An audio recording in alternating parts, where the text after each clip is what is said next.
दोस्तों, आज हम उन मेन पॉइंट्स पे बात करने वाले हैं जो ज़्यादातर लोग इग्नोर ही कर देते हैं या फिर उन्हें इनके बारे में पता ही नहीं होता और वो अपना पैसा गलत फंड्स में इन्वेस्ट कर देते हैं। चलिए शुरू करते हैं नैव से। अगर आप म्यूचुअल फंड में इन्वेस्ट करते हो या फिर करना चाहते हो तो आपने एक चीज़ ज़रूर नोटिस की होगी कि कुछ फंड्स की नैव की वैल्यू आपको 12 दिखेगी, कुछ फंड्स की 70 दिखेगी और कुछ फंड्स की नैव की वैल्यू ग्रो होकर आपको 200 भी दिखेगी। और नेचुरली दिमाग में एक सवाल आया ही होगा कि लो नैव वाला फंड सस्ता होता है क्या? अगर आपने भी कभी ऐसा सोचा है तो आप अकेले नहीं हो। इंडिया में ज़्यादातर लोग नैव को गलत ही समझ लेते हैं और जब बेस ही गलत हो तो डिसीज़न भी गलत हो जाता है। आज हम स्टेप बाय स्टेप समझेंगे, तो चलिए वीडियो में आगे बढ़ते हैं। सबसे पहले शुरू करते हैं नैव से। नैव का मतलब होता है नेट एसेट वैल्यू।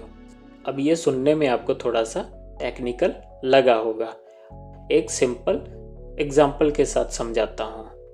मान लीजिए आपके पास एक डिब्बा है, उस डिब्बे में 100 सेब हैं और उन सब सेब्स की टोटल वैल्यू 10,000 रुपये है। अब अगर मैं उस डब्बे को 100 इक्वल पार्ट्स में बांट दूं तो हर पार्ट की वैल्यू होगी 100 रुपये। यही है नैव का कंसेप्ट। फ़र्क बस इतना है कि म्यूचुअल फंड्स के डिब्बे में सेब्स की जगह स्टॉक्स होते हैं और उसके साथ साथ बॉन्ड्स और कैश भी होता है और इन सब की टोटल वैल्यू निकाली जाती है और फिर टोटल यूनिट से डिवाइड किया जाता है। बस यही है नैव का पूरा कंसेप्ट। इम्पोर्टेंट बात, लो नैव को कभी भी ये मत समझिए कि वो फंड आपको सस्ता मिल रहा है और हायर नैव का ये मतलब कभी नहीं होता कि वो फंड महंगा है।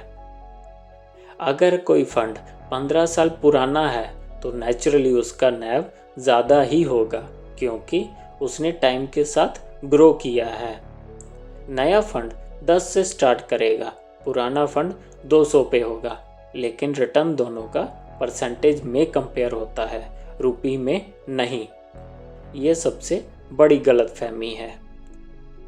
अब आगे बढ़ते हैं NFO के ऊपर। NFO का पूरा नाम होता है न्यू फंड ऑफर। जब नया म्यूचुअल फंड लॉन्च होता है तो ज़्यादातर उसका नैव 10 होता है।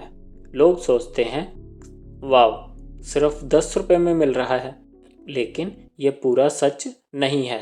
वो 10 रुपये सिर्फ उसका एक स्टार्टिंग नंबर है।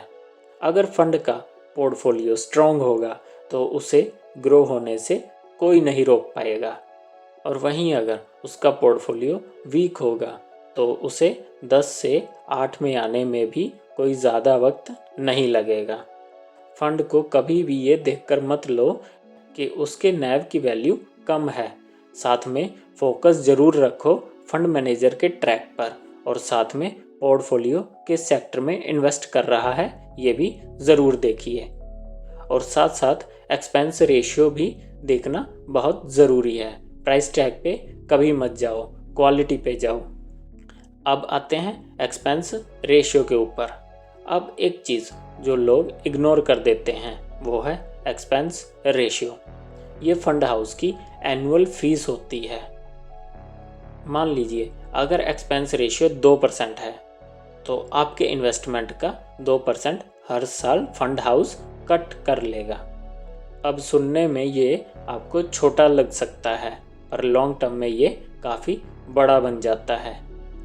मान लीजिए आपने जो फंड चूज़ किया था उसमें आपको 12% का रिटर्न मिलना था, लेकिन उस फंड का एक्सपेंस रेशियो 2% था, तो एक्चुअल में आपको उसका सिर्फ 10% ही बचेगा। 20 साल में 10% और 12% का डिफरेंस लाखों रुपए का होता है। इसलिए डायरेक्ट प्लान और रेगुलर प्लान का डिफरेंस ज़रूर समझो। डायरेक्ट प्लान में ज़्यादातर एक्सपेंस रेशियो कम मिलेगा आपको। लॉन्ग टर्म इन्वेस्टर हो तो ये पॉइंट इग्नोर मत करो। ये छोटा नंबर फ्यूचर में काफ़ी बड़ा इफेक्ट बना देता है। अब वीडियो में आगे बढ़ते हैं और बात करते हैं SIP के बारे में। SIP का पर्पस है डिसिप्लिन। लोग मोटिवेशनल होकर अपनी SIP तो स्टार्ट कर लेते हैं, लेकिन जैसे ही हल्का सा मार्केट क्रैश होता है या फिर करेक्शन करता है तो लोग घबराकर अपनी SIP बंद कर देते हैं या फिर विड्रॉवल कर लेते हैं। लेकिन SIP का असली फ़ायदा आपको मार्केट क्रैश में ही मिलता है। वो कैसे? मान लीजिए आपने जो फंड चूज़ किया है उसके NAV की वैल्यू 100 है और आप 1000 इन्वेस्ट कर रहे हो तो आपको मिलेंगे 10 यूनिट्स। और वहीं जब मार्केट क्रैश होगा तो मान लीजिए उस फंड की NAV की वैल्यू 50 हो गई है और तब आप 1000 इन्वेस्ट करोगे तो आपको उसके टोटल मिलेंगे 20 यूनिट्स। लॉन्ग टर्म में ये एवरेज कॉस्ट कम करता है। इसको कहते हैं रुपी कॉस्ट एवरेजिंग। इस टॉपिक को हमने अपनी पुरानी वीडियोस में कवर किया हुआ है। SIP टाइमिंग के लिए बिल्कुल नहीं है। SIP है तो कंसिस्टेंसी के लिए। लोग सोचते हैं डाइवर्सिफिकेशन के लिए 8-10 फंड ले लो, लेकिन चेक करो उन सब फंड्स के टॉप 10 स्टॉक्स सेम हो सकते हैं। तो एक्चुअल में डाइवर्सिफिकेशन तो हुआ ही नहीं, इसको पोर्टफोलियो ओवरलैपिंग कह सकते हैं। कम फंड रखो जिससे आपकी स्ट्रैटेजी आपको क्लियर रहे और आप अपने पोर्टफोलियो को बेटर ट्रैक कर सको। ओवर कॉम्प्लिकेशन बिल्कुल मत करो। म्यूचुअल फंड कॉम्प्लिकेटेड नहीं होता, हम उसे कॉम्प्लिकेटेड बना देते हैं क्योंकि NAV को हम प्राइस समझ लेते हैं, NFO को डिस्काउंट ऑफर समझ लेते हैं और एक्सपेंस रेशियो इग्नोर ही कर देते हैं। SIP को टाइमिंग टूल बना देते हैं और रिजल्ट में क्या मिलता है? Totally confusion. दोस्तों, अगर यहाँ तक आपको वीडियो अच्छा लग रहा है तो लाइक कीजिए और चैनल को सब्सक्राइब भी कर लीजिए। अगर आप ये 4 चीज़ें समझ गए हो तो आप ऑलरेडी 80% इन्वेस्टर से आगे आ चुके हो। वेल्थ कभी भी शॉर्टकट से नहीं बनती। वेल्थ हमेशा क्लैरिटी से ही बनती है और क्लैरिटी तभी आती है जब आप नंबर को सही तरह समझते हो।